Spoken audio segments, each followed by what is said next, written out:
बिस्मिल्लाहिर्रहमानिर्रहीम। Dear students, आज के इस लेक्चर में हम डिस्कस करने वाले हैं biotic and abiotic components of the environment. चलें स्टार्ट करते हैं अपने लेक्चर को।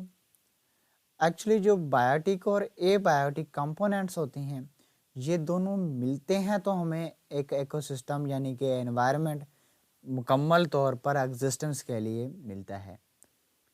एक्चुअली ये जो बायोटिक और एबायोटिक फैक्टर्स होते हैं या कंपोनेंट्स होते हैं ये हमें डिटर्मिनेशन में हेल्प देते हैं। किस चीज़ की डिटर्मिनेशन में हेल्प देते हैं? ये बताते हैं कि ऑर्गेनिज्म की ग्रोथ और सर्वाइवल, ये चीज़ें डिटर्मिनेशन में हेल्प देते हैं। सेकेंडली, एक इकोसिस्टम की प्रोडक्टिविटी जो कि ज़रूरी होती है ऑर्गेनिजम्स की लाइफ्स के लिए।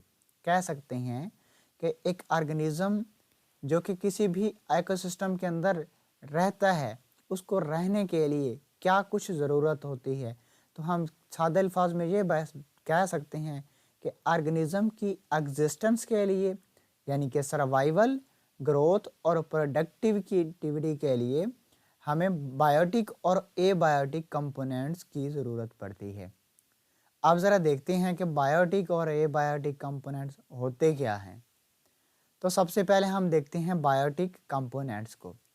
एक्चुअली बायोटिक जो कंपोनेंट्स होते हैं या फैक्टर्स होते हैं ये वो फैक्टर्स होते हैं या वो कंपोनेंट्स होते हैं जो कि लिविंग होते हैं और ये इकोसिस्टम के अंदर प्रेजेंट होंगे।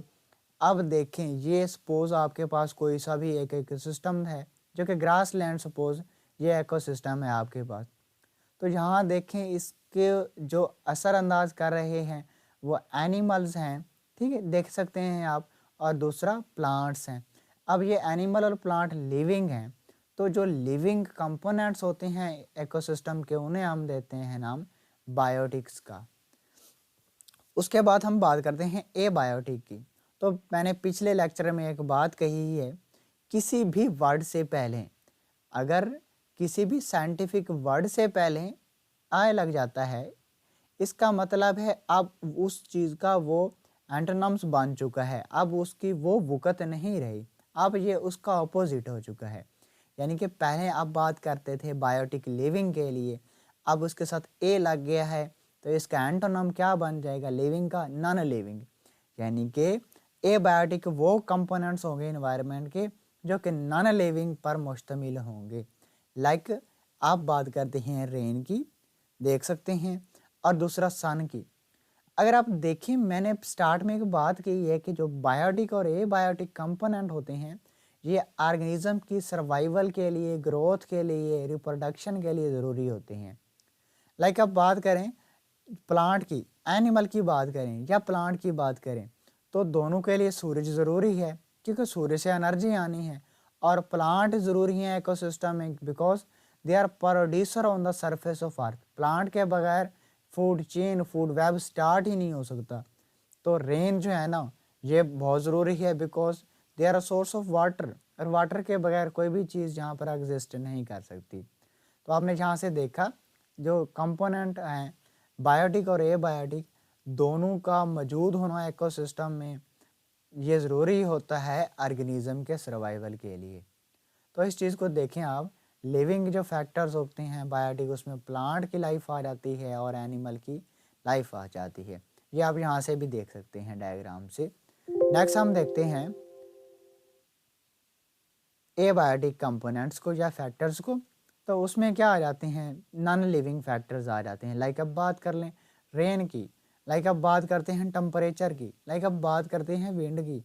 तो ये नॉन लिविंग है, अगरचे हैं तो नॉन लिविंग इन्वायरमेंट में, लेकिन इनका बहुत इम्पोर्टेंट रोल होता है। इनके बगैर इकोसिस्टम में लाइफ एग्जिस्टेंस बिल्कुल भी नहीं होती। अब ज़रा कुछ और फैक्टर्स होते हैं उनको ज़रा देख लेते हैं, वो कौन कौन से जो कि इकोसिस्टम को मुतासर करते हैं।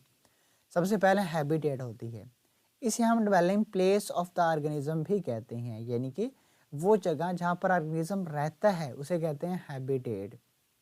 एक्चुअली जो हैबिटेट होता है ये पॉपुलेशन को क्या प्रोवाइड करता है? फूड, स्पेस, शेल्टर, ठीक है, यानी कि वो जो एरिया जिसमें वो रह रहे हैं, तो हैबिटेट उनको तमाम रहने की जो भी चीज़ें हैं ज़रूरियात की, वो तमाम प्रोवाइड कर रहा होता है कौन? That is habitat. After that हम देखते हैं एक नीचे क्या होती है।